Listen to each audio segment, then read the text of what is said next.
احلى متابعين، اهلا بيكم.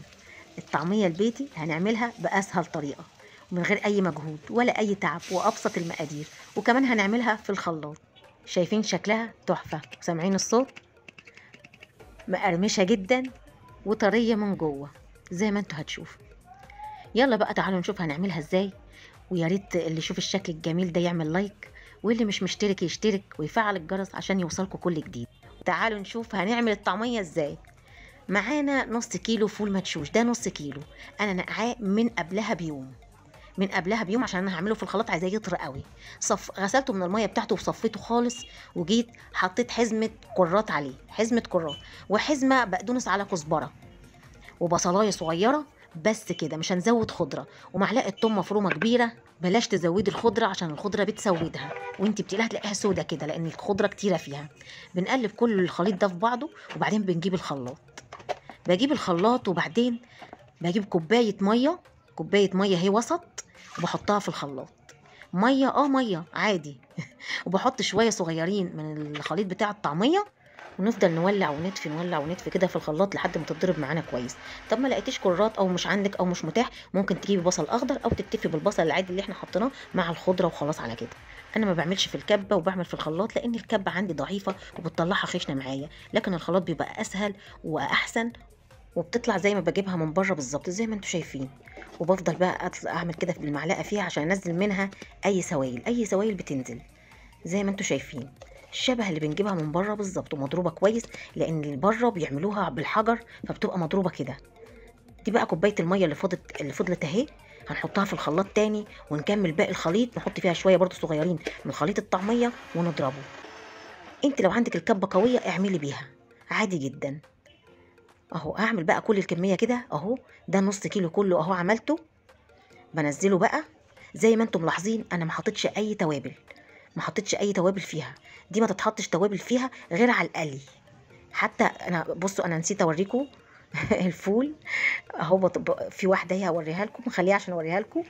طريه جدا، يعني لازم تنقعيها من قبلها بيوم، من قبلها بيوم تنقعيها عشان تبقى طريه، عشان هتعمليها في الخلاط ما تتعبكيش في الخلاط. اجي بقى افرز منها. ده كيس المطبخ اهي. هفرز اللي هفرزه، وهخلي شويه على قد الاكل. تحطي في الكيس على قد المره، على قد المره اللي هتعمليها. اهو طبعا بتدبدبيه وتخرجي منه الهواء خالص. اهو بتتنيه وبعدين ايه لازم تخرجي منه الهواء، وبعدين بتلزقيه باللزق الصغير اهو. تعملي كده، ممكن تسيبيه مفروض زي ما هو كده، او ممكن تتنيه زي ما انا هعمل عشان ما ياخدش معاكي مكان في الفريزر. اهو زي ما انتوا شايفين كده احسن. ممكن تسيبيه مفروض او ممكن تتنيه زي ما انت عايزه، ما ياخدش معاكي مكان خالص في الفريزر.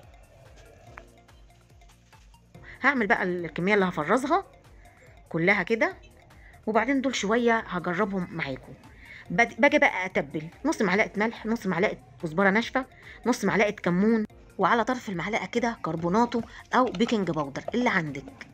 وبقلب كله وتظبطي الملح كويس زي ما تحبي، ممكن تحطي شطه لو بتحبي. وبعدين باجي ببل ايدي ميه، لازم تبلي ايدك ميه. وبعدين بتاخدي حته من الخليط اهو، وبعدين بتاخدي من السمسم بايدك اهو، بيلزق في ايدك تروحي لازقاه في الطعميه زي ما انتوا شايفين. وبنزل في الزيت. هوريكم واحده تاني عشان ابين لكم بعمل ازاي السمسم. باخد الحته اهو بدورها، وباخد السمسم اهو بيلزق على طول في الطعميه، وبعدين بتقليها بقى عادي اهو زي ما انتوا شايفين، ما بتفكش خالص اهو في الزيت وتحفه. طبعا مش محتاجه اقول لك الطعميه بقت بكام والقرص اللي زي ده بكام. يعني القرص اللي زي ده بقى ب2 جنيه ويمكن اكتر. فبص احنا عملنا كميه كبيره، فرزنا شويه وكمان اهو بنقلي مع بعض. بصوا هنقلي قد ايه، من شويه صغيرين عملناهم. اول ما بتحمر من جنب بنقلب من الناحيه التانيه. وحاجه ما بتكونش شاربه زيت، وحاجه نظيفه وزيت نظيف. ما تضمنيش بقى الزيت اللي بره محروق قد ايه ومقلي فيه حاجات قد ايه. حاجه نظيفه كده في البيت. وبنطلعها بقى على مناديل مطبخ اهو. هعمل برضو الشويه اللي هعملهم دول كلهم كده. طبعا طالعه تحفه جدا، وحاجه ما كلفتناش اي حاجه غير نص كيلو الفول المدشوش والخضره بس. طبعا انتوا عارفين الاسعار لان كل حته دلوقتي بسعر. اهو عملنا كل الكميه. شايفين شكلها؟ هي طبعا سخنه قوي، انا مش عارفه اقطعها اصلا. سخنه قوي الزيت، بصوا بتطلع دخان اهي. انا بس عشان اوريها لكم. شايفين؟ هوريكم بقى مقرمشه ازاي اهو. هاخد واحده هوريها لكم مقرمشه ازاي، ومش شاربه زيت خالص، مش شاربه زيت خالص. شايفين المناديل ناشفه وطريه من جوه، تحفه جدا. اتمنى تجربوها. طيب الجمال ده يعني ما ينفعش ان انت تعملي لايك لحد دلوقتي؟ انت لسه ما عملتيش لايك اهو اللي فرزناه واللي عملناه. اتمنى الوصفه تعجبكم وتجربوها، وبالهنا والشفا لكل اللي يجرب.